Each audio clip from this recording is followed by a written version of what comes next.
मैं पंजाब पुलिस में भर्ती हो गया था। मैंने खेती करनी छोड़ दी थी। बाद में मैंने खुद खेती करने का सोचा। खुद खेती करने का कारण भी यह था कि जो चीजें हम खा रहे हैं उनमें सही न्यूट्रिशन वैल्यू ही नहीं है। जब अपने खेत में मिर्ची लगाई और उसे बेचने मंडी गया तो उसका रेट 17 रुपए लगा। जो रेट मुझे मिला उससे तो खर्चे भी मुश्किल से पूरे होते। फिर मैं अपने सामान को खुद बेचने लग गया। जब आप कोई भी चीज खरीदते हो तो उसके इंग्रेडिएंट जरूर पढ़ें। अगर उस पर पामोलिन ऑयल लिखा है तो यह आपकी सेहत के लिए अच्छी चीज नहीं है। हमने अपने प्रोडक्ट्स का रेट आम कंपनी जितना ही रखा है और उस रेट पर भी हम अच्छे पैसे कमा रहे हैं और लोग भी पैसा खर्च करने के लिए तैयार है अगर उन्हें अच्छी चीज मिले।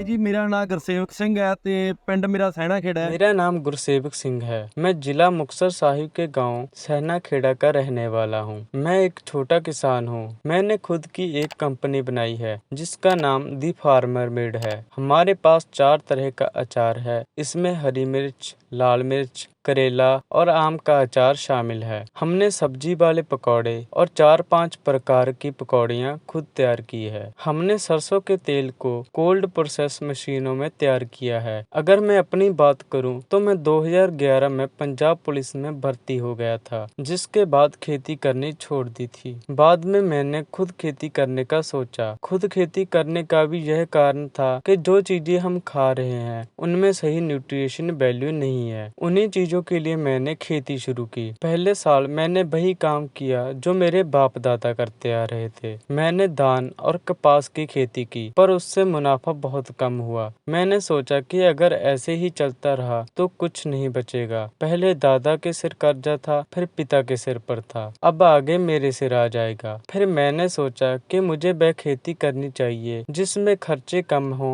और कमाई ज्यादा हो, जिससे न्यूट्रिशन वैल्यू भी ज्यादा मिले। मैंने जब अपने खेत में मिर्ची लगाई और उसे बेचने मंडी गया तो उसका रेट 17 रुपए लगा। जो रेट मुझे मिला उससे तो खर्चे भी मुश्किल से पूरे होते। उसके बाद मैंने सोच लिया कि मैं अपनी किसी भी फसल को मंडी नहीं लेकर जाऊंगा। फिर मैं खुद सारा सामान बेचने लग गया। मिर्ची का मैंने अचार डाल दिया। फिर मैंने सोचा कि अगर एक प्रोडक्ट को मार्केट में लेकर जाऊंगा तो खर्चा तो उतना ही पड़ जाएगा। तब मुझे इन पकौड़ों को तैयार करने का ख्याल आया। मैं खुद राजस्थान से चने लाकर उसे चक्की पर पिसवाता हूँ। घर में हलवाई को बुलाकर हमारी खुद की सरसों के तेल से 4-5 प्रकार के पकौड़े तैयार किए। मैं किसी भी कंपनी को बुरा नहीं कहना चाहता, पर हर एक कंपनी अपने प्रोडक्ट्स में पामोलिन तेल का इस्तेमाल कर रही है। पामोलिन तेल हमारे शरीर के लिए एक तरह का जहर है, जबकि हमारी विरासती सरसों के तेल जैसी कोई चीज नहीं है। सरसों के तेल के सेहत को बहुत फायदे हैं। मैं लोगों से यही बात कहना चाहता हूँ कि जब आप कोई भी चीज खरीदते हो तो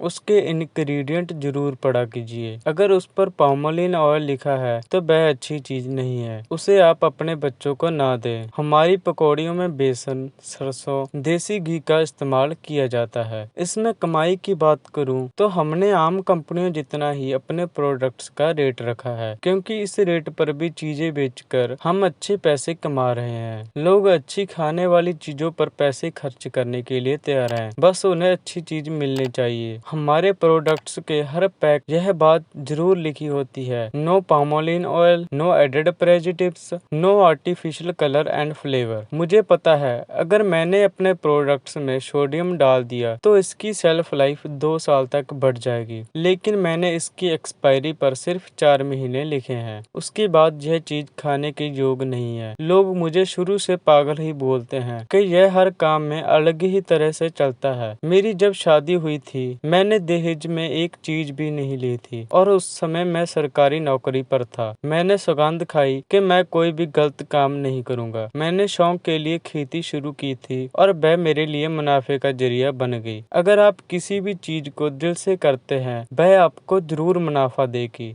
हमें इस तरफ आना ही पड़ेगा और इससे हमारी जेब कभी खाली नहीं होगी। भाई जी ਇਹਦੇ ਨਾਲ ਸਭ ਤੋਂ ਵੱਡਾ ਤਾਂ ਆਪਣਾ ਜਿਹੜਾ ਫਾਈਨਾਂਸ ਮੰਤਰੀ ਸੂਤ ਹੋ ਜੂ, ਮਤਲਬ ਆਪਣੀ ਜੇਬ ਕਾਇਮ ਹੋ ਜੂਗੀ।